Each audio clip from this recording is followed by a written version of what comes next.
बिस्मिल्लाहिर्रहमानिर्रहीम। आज हम अपना शुरू करते हैं general anatomy by Laiq Hussain. इससे इम्पोर्टेंट मार्किंग, आपके इम्पोर्टेंट क्वेश्चंस, आपका सारा जो कॉन्सेप्चुअल बेस हैं जो आपको आगे नेक्स्ट अनाटमी में आपकी ग्रोस अनाटमी जो होती है या आप जो न्यूरो वगैरह पढ़ते हैं उसमें आपको कंप्लीट हेल्प करे वो सारी टर्म्स कंडीशंस आज हम आपको मार्क करवाएंगे। आपको पेपर पॉइंट ऑफ व्यू से जो कुछ इंपॉर्टेंट है आपको इंशाल्लाह वो बताएंगे। जो आपके पेपर्स में आपने कितना करना है क्या करना है वो भी बताएंगे। इसके बाद आपको नेक्स्ट इन टॉपिक्स पे जो जनरल इंपॉर्टेंट टॉपिक्स हैं जो आपके पेपर पॉइंट ऑफ व्यू से इंपॉर्टेंट हैं उन पे वीडियोस बनाई जाएंगी। पहले आज हम सिर्फ इस वीडियो लेक्चर में आपको एक जनरल व्यू, एक जनरल एनाटॉमी की मार्किंग और इम्पॉर्टेंट पॉइंट्स बताएंगे कि आपको क्या क्या याद करना चाहिए, आपके क्या पेपर पॉइंट ऑफ व्यू से चीज़ इंपॉर्टेंट है। तो शुरू करते हैं कि जनरल एनाटॉमी से कि ये हमें जनरल एनाटॉमी क्यों पढ़ाई जाती है। कि जनरल एनाटॉमी इसलिए पढ़ाई जाती है कि आपको टर्म्स कंडीशन, उनकी जो टर्मिनोलॉजी है, बेसिक्स जो हैं वो आपको एक एनाटॉमी स्टार्ट करने से पहले, असल जो एनाटॉमी है वो आपकी पूरी बॉडी की एनाटॉमी होती है, उसको समझने के लिए आपको जनरल एनाटॉमी पढ़ाई जाती है। तो हम शुरू करते हैं ब्रांच ऑफ एनाटॉमी। आप ये कोई पेपर पॉइंट ऑफ व्यू से कोई इंपॉर्टेंट टॉपिक नहीं है, सिर्फ स्टूडेंट्स जो फर्स्ट ईयर के होते हैं उनको ये टॉपिक ज़रूर पढ़ना चाहिए कि उन्हें आइडिया हो जाए कि हमने एनाटॉमी है क्या चीज़, इसको पढ़ना कैसे है, इसकी टोटल डिवीजन कितनी है, ताकि उनको फिर आगे नेक्स्ट जो चीज़ें पढ़ाई जाएँ तो उनमें उनकी कन्फ्यूजन खत्म हो जाए। ब्रांचेज ऑफ एनाटॉमी आप जस्ट सिर्फ रीड कर लें इसको। ग्रॉस एनाटॉमी होती है आपकी हिस्टोलॉजी, जिसमें आप स्लाइड्स वगैरह देखते हैं। ग्रॉस एनाटॉमी में आप डील करते हैं organs of the part of body, जिसमें आप पूरे अपने ऑर्गन्स पार्ट ऑफ बॉडीज, जैसे आपकी बोन्स हो गई, मसल्स हो गए, ठीक हो गया, आपके अपर लिम्ब लोअर लिम्ब, ये आप जिसमें डिस्कस करते हैं वो आपकी ग्रॉस एनाटॉमी हो गई। हिस्टोलॉजी हो गई, एम्ब्रियोलॉजी हो गई। एम्ब्रियो में आप एक छोटे बच्चे की पूरी डेवलपमेंट, एक चाइल्ड की डेवलपमेंट से लेकर उसके कंप्लीट डेवलपमेंट, ह्यूमन के डेवलपमेंट को आप एम्ब्रियोलॉजी में स्टडी करते हैं।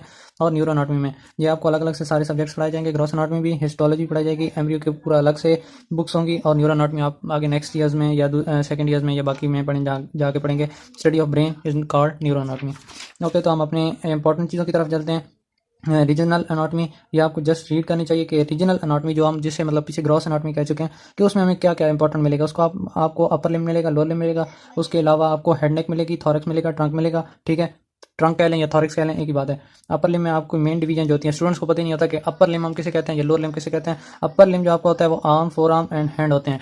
मतलब शोल्डर जॉइंट जिधर आपका यहाँ से लेकर नीचे जॉइंट तक ये आपका आर्म है, उससे आगे आपकी फोर आर्म है और नेक्स्ट आपका हैंड है। इसी तरह आपकी लिप, आपका जो हिप जॉइंट है, हिप जॉइंट से आगे लेके जॉइंट तक, नी तक, ये आपका थाई है, थाई से नीचे आपकी लेग है, लेग के साथ ही फुट है, और इस कंप्लीट एक लिम्ब को हम लोअर लिम्ब कहते हैं, और ये ऊपर वाले हैंड के पोर्शन को आप अपर लिम्ब कहते हैं।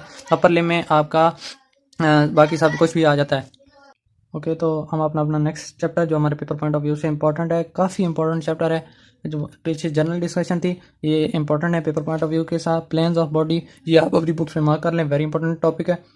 प्लेन्स ऑफ बॉडी इसलिए इंपॉर्टेंट है पेपर पॉइंट ऑफ व्यू में से नहीं, स्टूडेंट्स को पता हो कि हम एनाटॉमी में प्लेन्स ऑफ बॉडी क्यों पढ़ते हैं कि मीडियन प्लेन, कॉर्निकल प्लेन और ट्रांसवर्स प्लेन। मीडियन प्लेन का ही अगर स्टूडेंट को नहीं पता कि एक बॉडी के दरमियान का सेंटर जो जिसपे जो सेंटर में लाई करेंगे ऑर्गन, हम उनको मीडियल ऑर्गन कहेंगे, या उनका जो पार्ट मीडियल साइड पे होगा तो वो मीडियल साइड पे होगा। तो आप इसको ज़रूर पढ़ें कि मीडियल प्लेन कौन से होते हैं, कि वो प्लेन जो डिवाइड कर दे बॉडी को सेंटर से, और वो आपको फिर आइडिया हो जाएगा जब आप इसको कंप्लीट।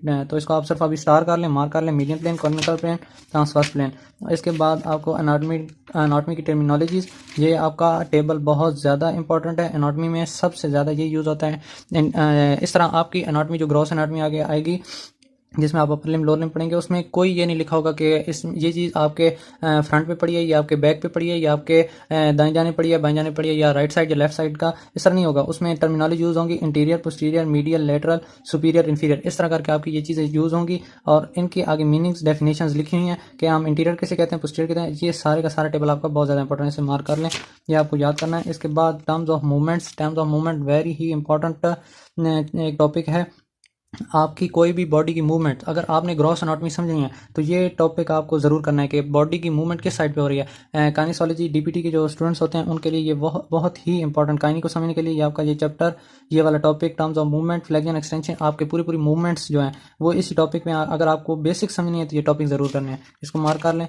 इसके बाद अबडक्शन और एडक्शन का भी इसी के साथ, कि आपको कौन से आप किस तरह अबडक्शन कर रहे हैं, किस तरह एडक्शन कर रहे हैं, तो ये भी आपका वेरी इंपॉर्टेंट टॉपिक है। इंशाल्लाह आपको बाद में समझाएंगे, गाइड करेंगे कि इसको आप कितना याद करें, किस तरह करके याद करें। साथ में अपनी डायग्राम भी मार्क कर लें ताकि आपको समझ लग जाए जब आप पढ़ने लगें। तो इसको वेरी इंपॉर्टेंट टॉपिक मार्क कर लें, ये आपका बहुत इंपॉर्टेंट टॉपिक है। इसके अलावा आपकी रोटेशन हो गई, तीसरे टॉपिक है आपका रोटेशन का। इसके बाद सर्कमडंक्शन, प्रोनोशन, प्रोटीनेशन, सुपरनेटेशन, ये आपका बहुत ही ज़्यादा इंपॉर्टेंट टॉपिक है। इसके अलावा आपका बोन का चैप्टर, थर्ड चैप्टर, बोन्स के चैप्टर में आपका types of bone tissues, very he important topic है आपका। ये आपके पेपर पॉइंट ऑफ व्यू में शॉर्ट क्वेश्चन SCQ बन के आता है। आपको इसकी साथ में क्लासिफिकेशन और इसमें कम्पैक्ट बोन क्लासिफिकेशन और स्पॉन्जी बोन क्लासिफिकेशन टाइप्स बतानी होती हैं, और डिफाइंड बोन, ये आपको बोन को डिफाइन करना होता है। इसके अलावा आपके पास MCQs में क्वेश्चन आ जाते हैं जिसमें आपको जनरल पता हो कि वर्टिकल कॉलम में हमारी बोन्स कितनी है, और रिब्स में और स्टर्नम हमारी एक ही, हमारे बिल्कुल ये सीने के अंदर बड़ी सी एक बोन करके ऊपर करके, जिसे हम स्टर्नम कहते हैं। स्कल में हमारी 22 बोन्स हैं, ये आप लोग मार्क कर लें। इसके अलावा क्लासिफिकेशंस ऑफ बोन्स, ये आपका शॉर्ट क्वेश्चन आता है और वेरी ही इंपॉर्टेंट क्वेश्चन आता है ये आपका। इसके अलावा आपकी क्लासिफिकेशन ऑफ बोन में ये सारा long bones, short bones, flat bones, ये भी सारा उसी में शामिल है क्लासिफिकेशन ऑफ बोन में सर। ये according to size and shapes हैं। इसके बाद आप मार्क करें। मार्किंग ऑफ टॉपिक कोई इंपॉर्टेंट टॉपिक नहीं है, पर अगर ग्रॉस एनाटॉमी जिन स्टूडेंट ने अच्छी तरह से पढ़ने होते हैं 2 सालों में, अगर उन्होंने परेशानी नहीं उठानी, अगर उसको चीज़ों को समझ के पढ़ना है, जो हमें मुश्किलात आई थी कि हमें पहले उनकी टर्मिनोलॉजीज़ का आइडिया ही नहीं था कि एनाटॉमी में ये जो टर्मिनोलॉजी है ये क्या होती है, तो आप लोग इसको पहले से ही लेके चलें। ये जो चीज़ें जो मार्किंग हैं, trochanter, condyle, fossa, process, trochanter, tibial, tuberosity, ये बोन्स की सरफेसेज हैं, मार्क्स हैं, ठीक है। ये देखें स्पाइन ऑफ स्कैप्यूला, ठीक है, ये कोरोनाइड प्रोसेस, तो ये इसमें बताया गया है कि प्रोसेस हम किसे कहते हैं, कॉन्डाइल किसे कहते हैं, ट्रोकेंडर ये जगह है, जगह के नाम है। ट्रोकेंडर हम किसी भी गड्ढे को कहते हैं, फोसा भी सेम गड्ढा होता है, पर उसमें एक डीप डिप्रेशन टाइप होता है जिसमें से कोई भी आर्टरी, वेन, नर्व पास करती है, ठीक है। कॉन्डाइल है आपका प्रोसेस हो गया, ठीक है, प्रोसेस आपका जस्ट लाइक एज, ये देखें ये कोरोनाइड प्रोसेस, आप ये पढ़ रहे हो कोरोनाइड प्रोसेस स्कैप्यूला का, तो आपको ये कहाँ से आइडिया होगा कि मैंने ये प्रोसेस पढ़ा था कि ये एक मार्किंग है, बोन के ऊपर मार्किंग है, तो इसको पहले आप एक दफ़ा रीड ज़रूर करें।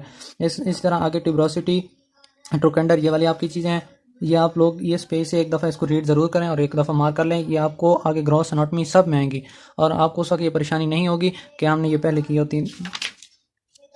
इसके अलावा आपके पास इसके बाद आपके पास फोराम, मीटियस और सल्कस, ये भी तीनों बड़ी इंपॉर्टेंट है। इसके बाद ब्लड सप्लाई ऑफ बोन्स, ये आपका शॉर्ट क्वेश्चन भी अलग से आता है और लॉन्ग क्वेश्चन भी अलग से आता है पेपर में। लॉन्ग क्वेश्चन आपका आता है कि blood supply of bones, blood supply of bone में आपकी आर्टीरियल सप्लाई भी आती है और वेनस सप्लाई भी आती है। तो इसके अलावा आपके सिर्फ शॉर्ट क्वेश्चन आ जाता है कि arterial supply of bone describe करें, तो आपने सिर्फ ये इसको डिस्क्राइब करना होता है आर्टीरियल सप्लाई को, फिर बोन सप्लाई ऑफ बोन नहीं बतानी होती, फिर आपने सिर्फ आर्टीरियल सप्लाई बतानी होती है। और अगर आ जाए blood supply of bone, blood supply में आर्टीरियल सप्लाई भी लिखना है और वेनस सप्लाई भी लिखना है, ये आपका लॉन्ग क्वेश्चन आता है, LQ आता है। इसके बाद आपका कार्टिलेज का आपका शॉर्ट क्वेश्चन है, इसको इंपॉर्टेंट मार्क कर लें।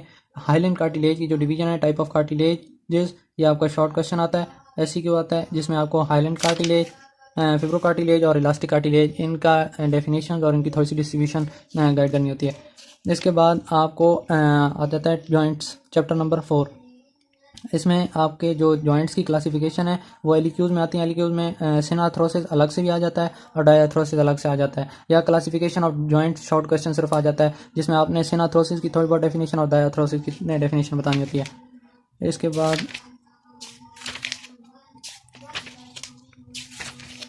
बाद आपको classification of synovial joint, just synovial joint, जिसे आप सिनाथ्रोसिस भी कहते हैं, इसकी क्लासिफिकेशन जो है वो आपकी ये है, classification according to the complexity of form.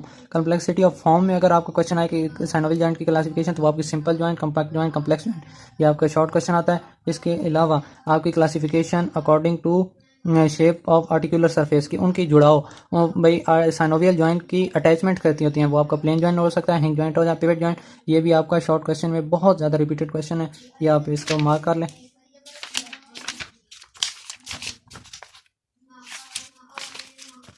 जज़ाकल्लाह, आप लोगों का ये इस पेपर पॉइंट ऑफ व्यू से मेनली यही टॉपिक्स थे। इसके अलावा आपके टॉपिक्स जो भी होंगे वो हम आगे नेक्स्ट वीडियो में डिस्कस करेंगे।